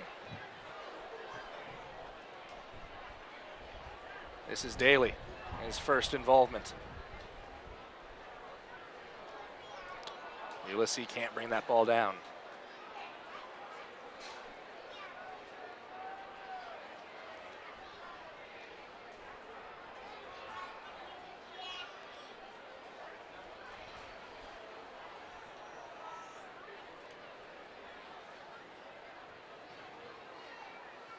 Loria going through for Arboleda, who streaks onto this ball. Immediate cross is straight to Malone, and he has time to deal with it. Very good spot by Malone. Not only to be in a good spot, but then have the confidence and ability to trap that ball, bring it down, and connect play outside of that. Narbone's pocket is picked. And LA returns the favor to Zambrano. Hopiau wins the free kick. I don't often see that contact given, especially when the ball goes that far through, but it'll be another opportunity for S2. Fortunate for Hopiau. I thought he could pull out of it, going at 2 players, maybe get some support around him to get some combination play to spring Hopiau, which I think is very helpful and useful for him. Usually maybe step on it, pull out of it, connect passes, but he elected to split the 2 and fortunately drew a foul. And we're going to see our first T2 substitution now. It's going to be Augustine Williams who's coming on for Jack Barnby. Now, Williams with 2 goals to his name already this season. This his 9th appearance for the club.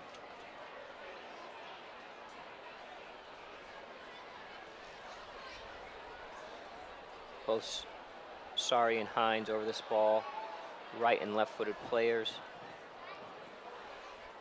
This opportunity again to possibly change the angle and drive it, or possibly catch the goalkeeper cheating and just put it to his side with some pace and power. Narbonne also available short. And they look to change the angle. Teed up for Hines, finds its way inside.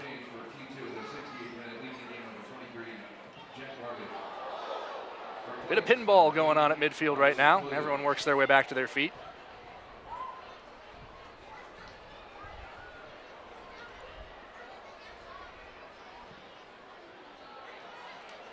That ball through goes all the way to Brown. Clever idea from Williamson there. Driven ball on the half volley, looking for Langsdorff on the spring.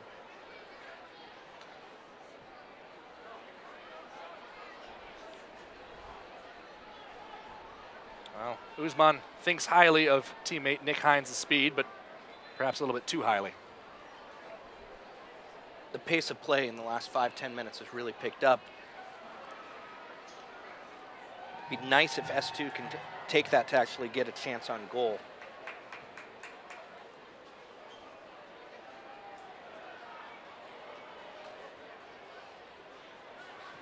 And this is what you need. Some composure, sync together a few passes.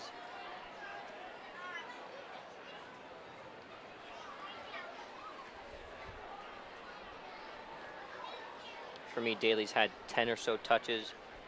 All have been very clean. Bring some composure to the midfield. This is Ulysses. Ulysses, low cross, that's in the side net. That's on the wrong side net. Bring some composure to the midfield. Link up play seems to be good.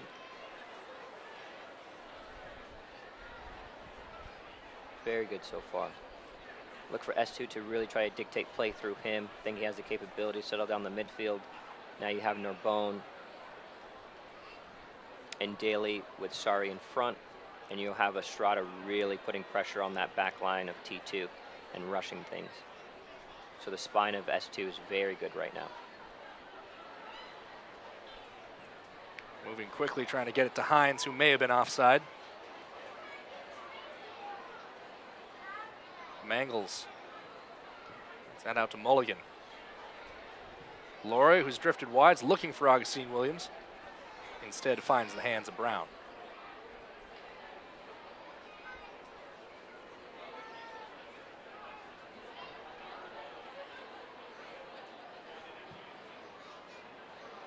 Big ball from Brown. Hopiau underneath it.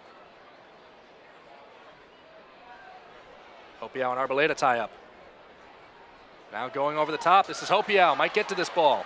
Hopiau, first time shot, and it's at Mangles. Hopiau tried a clever little chip. Thought the goalkeeper might be off his line coming out for that ball. Initial through ball was very good. Clever idea for that chip. Another look at it there just now. Hines hold this ball in on the far side. Estrada wanted the simple pass. Hines was thinking home run.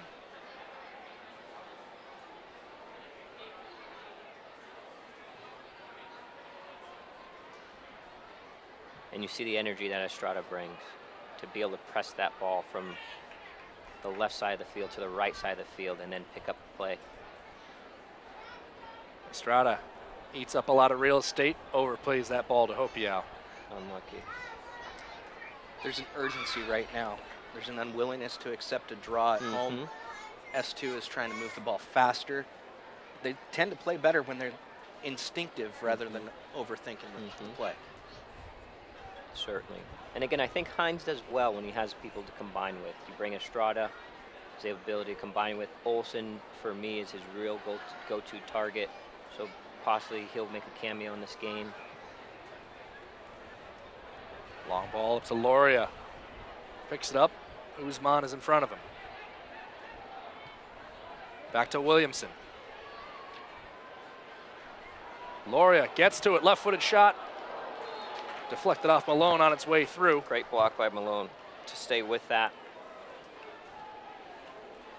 It looked to be going on frame with some pace. Malone stood strong, able to get a deflection there. That's what you need from a center back.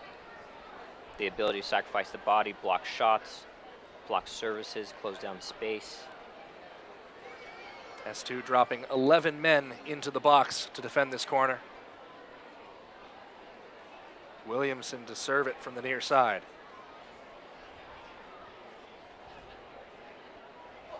Low ball in. Doesn't get past Ray Sari.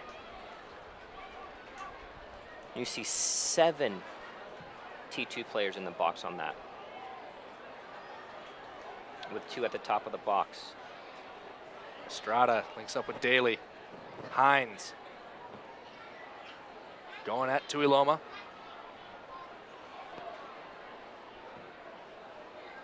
James, it feels like S2 is able to get the ball downfield, but in the end they're forcing the pass almost. Yep, I was just going to say that. You're just running out of ideas. What you have to do there is just put your foot back on it, circulate it, just get some possession, shift T2 around, and then that will open up your gaps. But it's forced. They're getting into good spots again, but the decision making is really keeping them pinned in and making it very easy for T2 to dictate this game.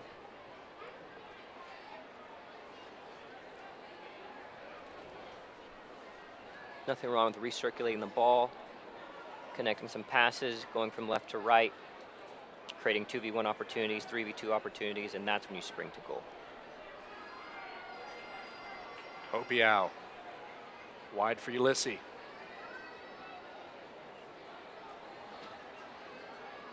Drop back in for Narbonne. Now it's Daly. Daly picks out Hines. Parried away by Mulligan.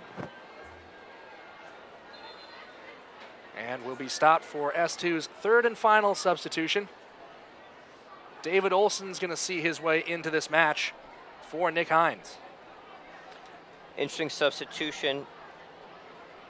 For me, Ben Olsen and Nick Hines are amplified when they're both on the field together, but now you're addressing, pulling one for the other. We'll see what happens. I think Nick Hines won a few of the plays back today, but for me, it's still a young player, an electrifying player. And to continue to get experience, continues to get reps,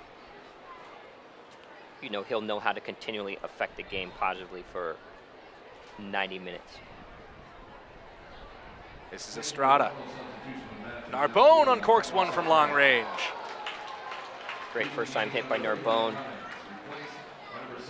Keeper saw it the entire way, but a good effort, good contact on frame.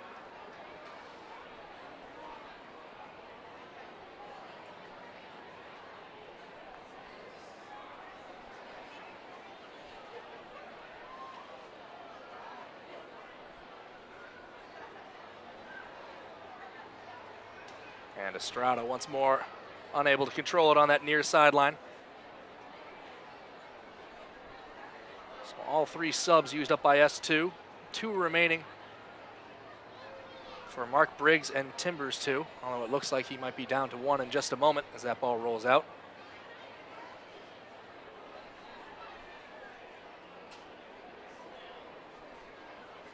Andre Lewis getting set to come on. Batista. Ulysses gets some great elevation to get to that ball. Now Hopiau looking to switch into space. Again, S2 is just really rushing that possession. Chipped over the top. Arboleda, a touch to control, puts it in front of him. Cross looking for Augustine Williams, and that's Malone. Zambrano back to Batista. Good win by Malone. Zambrano switches to Mulligan. Mulligan going in here. LA coming right back out.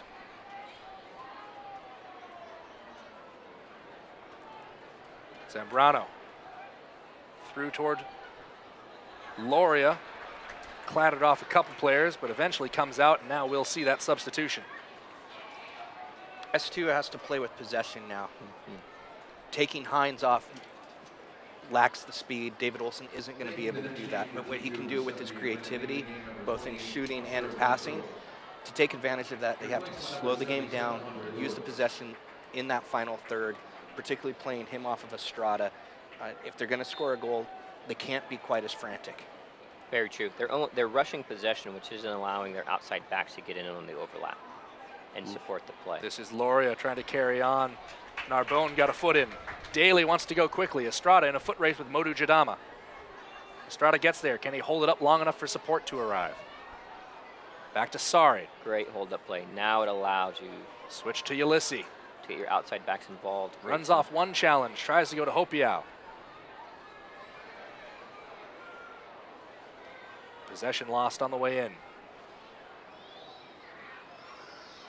Arboleda showing no signs of slowing down here 79 minutes into this 0-0 match. It's Lewis. Good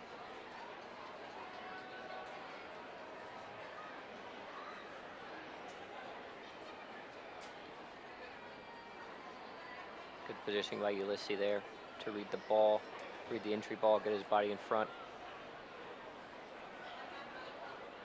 LA back to Brown. He'll be under pressure. And the resulting service shows it.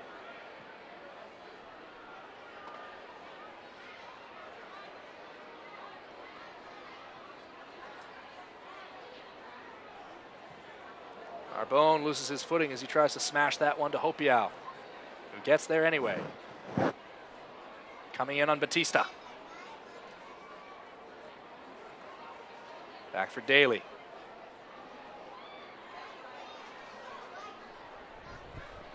Daly comes to a dead stop.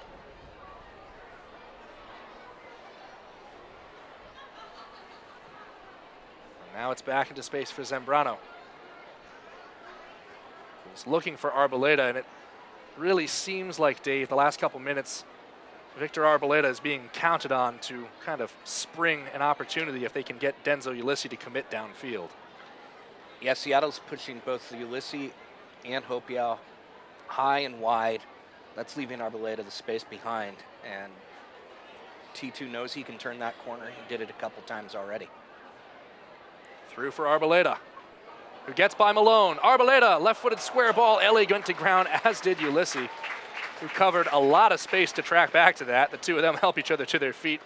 Ellie's got a big grin on his face. Strong cover by LA and Ulysses. Big time play by both of them to be tuned in, respecting the speed, knowing he could get by the first defender. Malone probably goes down a bit too quickly for an experienced player to skip by him, but fortunate he had the cover. Fifth corner of the game for T2. 7 in the box for T2.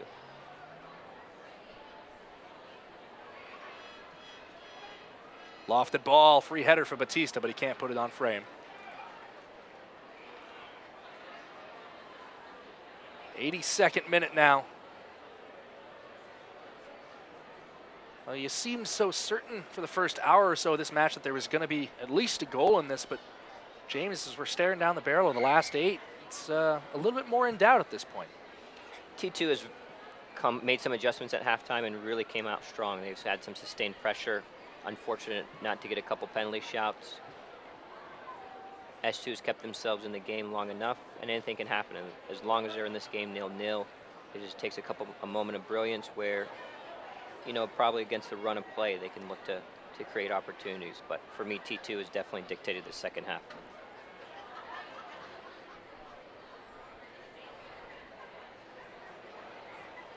Williams manages to get that ball to Loria.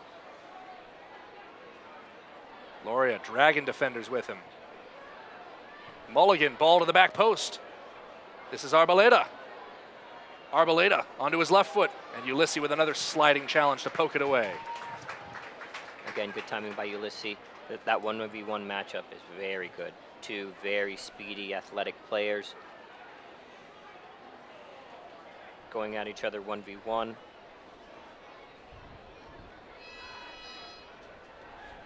It's Williamson. Everybody getting up for T2.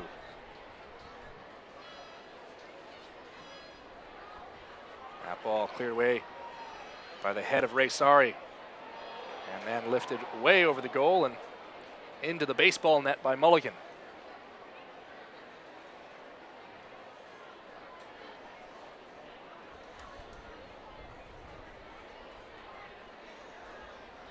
And you'll see 7 T2 players in the box compared to S2, even at home, only going with 4 to 5. Like to see that change a little bit, especially for a team that needs goals. Williamson gets that ball back, looking for Williams. Arboleda, back post for a free. Loria, who puts it up toward goal, but wide of the post, and Loria crumples to the ground in frustration. He had the game winner right there, and he knew it. We've seen S2 give up opportunities just like this, where they almost put themselves in danger, would try to overpossess out of the back. Obviously, some footing troubles caused that one. And you saw it early in the first half, some footing troubles, and it's definitely extended into the second half in key moments. Some guys losing a bit of footing on the turf. We walked it. It wasn't wet at the time, but that can definitely cause some footing issues. Ray Sari taking up all kinds of space before finally having the ball taken off him.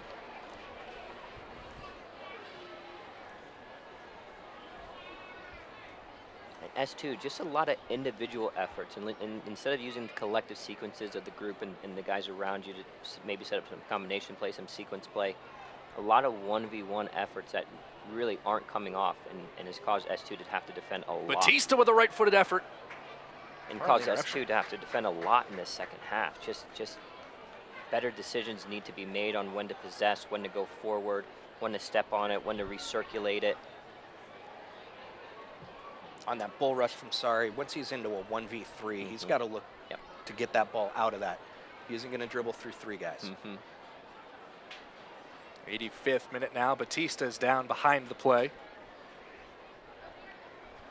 Timbers 2 pressing on. And now Arboleda is just going to tap that ball out so he can get some attention. Didn't get a chance to see what had happened to Batista.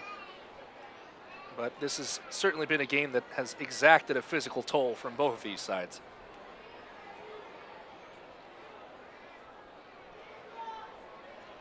This is where you would like to see S2 just getting together collectively. You can see some conversations being had on the field.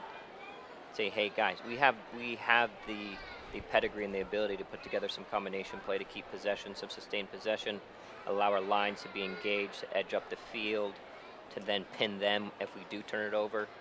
But it's been too easy for T2 to defend.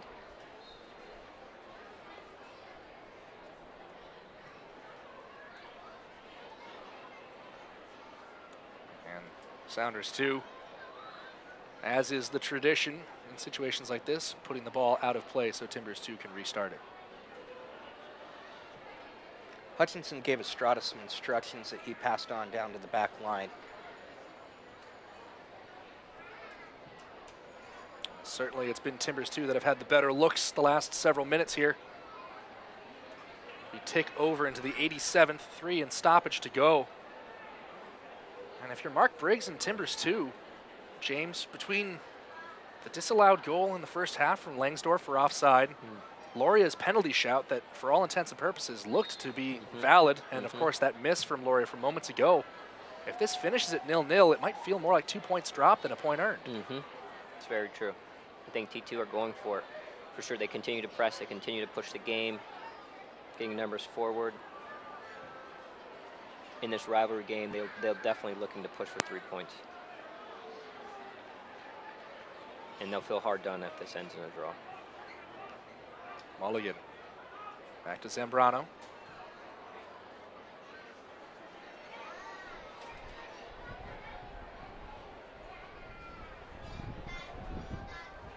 Batista, clever first touch that just carries away a little bit. Wins the throw in though.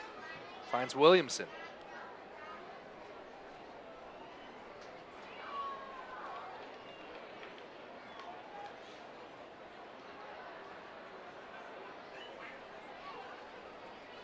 Long throw into the middle. Brown off his line. Brown did well to clear that ball. Strong hands, take some pressure off the defense. And you notice once they heard the big, imposing field general voice of Callie Brown saying, "I've got it," pretty much no one even bothered to go for the ball. David Olson getting involved there.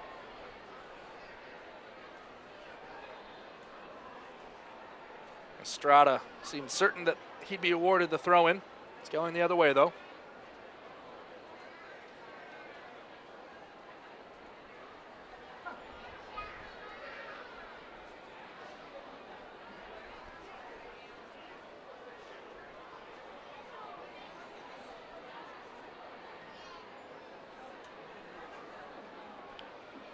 Arboleda gets a bit of an edge.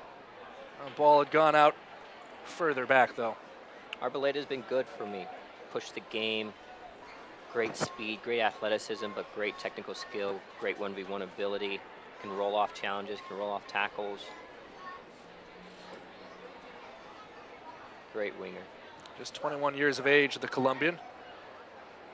Looks to have a very bright future in front of him. That one put out for another corner. 7th of the game for T2. And this, potentially the most dangerous set piece of the game. You can see Callie Brown at the left edge of your screen shielding his eyes. Ball's going to translate, or I should say transition, from being in the shade into the sunlight, which means basically for everyone in the box right now, it's invisible. Yes, and look again for a driven ball. Low ball in toward the back post off the head of Loria.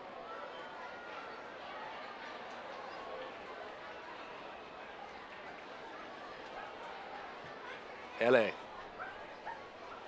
Just kind of reverting to Route 1 soccer.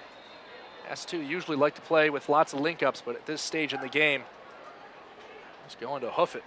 That's Andre Lewis down. As that ball is being played direct, S2 has to do a better job of edging the lines and getting play underneath that to win that second ball. You have David Estrada, who's not the biggest, although he'll battle a lot with his heart and work ethic, but you need guys underneath that to read that. Now the ball's been played over me to really put in the energy to turn and get onto second balls.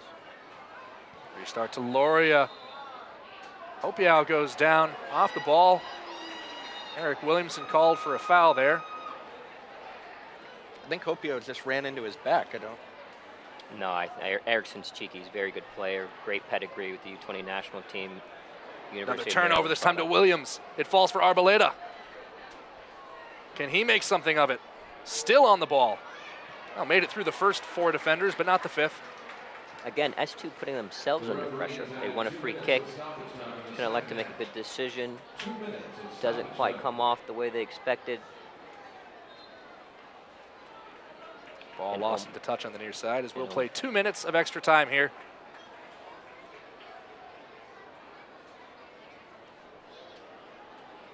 Yeah, going back to that, Dave, I could see Williamson set that pick on purpose, just trying to get some extra time for his teammate.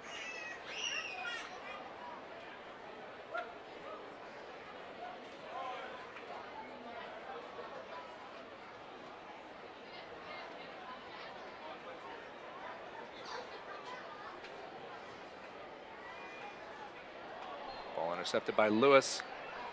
He handled it though. Free kick for S2, who restart quickly. To Uzman. Has Hopiau in front of him.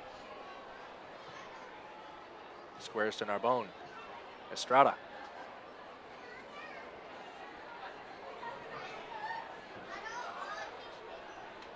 Hopiau drifting inside here. Goes for goal. That one fans off the outside of his foot. And it's into the parking lot.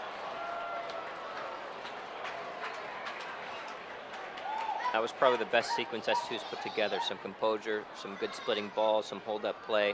Allows Hopi out to get it on his right foot. Drift inside. Felt he could have kept going a bit. Drive at goal. But it was a good thought to have one, let one loose. He has that capability with his right foot. Arboleda gets that ball. He's drawn out Malone. The cross into the middle for Williamson.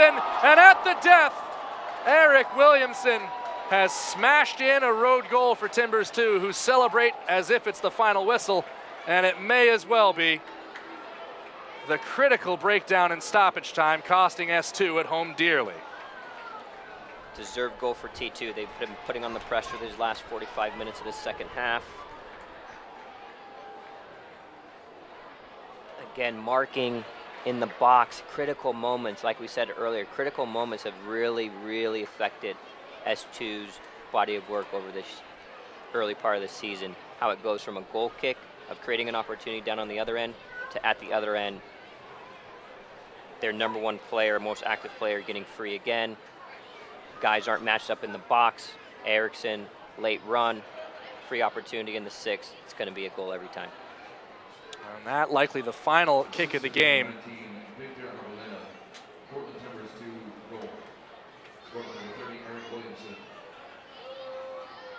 And whistle goes. Full time, and Timbers 2 claiming a dramatic road victory in the dying seconds of the match. Dave, there are no good goals to concede at home, but this is a particularly bad concession for Sounders 2. Yeah, you got to say Arboleda way too much in this game. He kept rounding that corner. They weren't able to defend him. Ulysses, LA, it didn't matter which one. It's not a surprise that T2 was able to score with him being able to get the ball so frequently down in that space and able to turn. His cross was perfect, and Williamson had the opportunity to shoot wherever he wanted.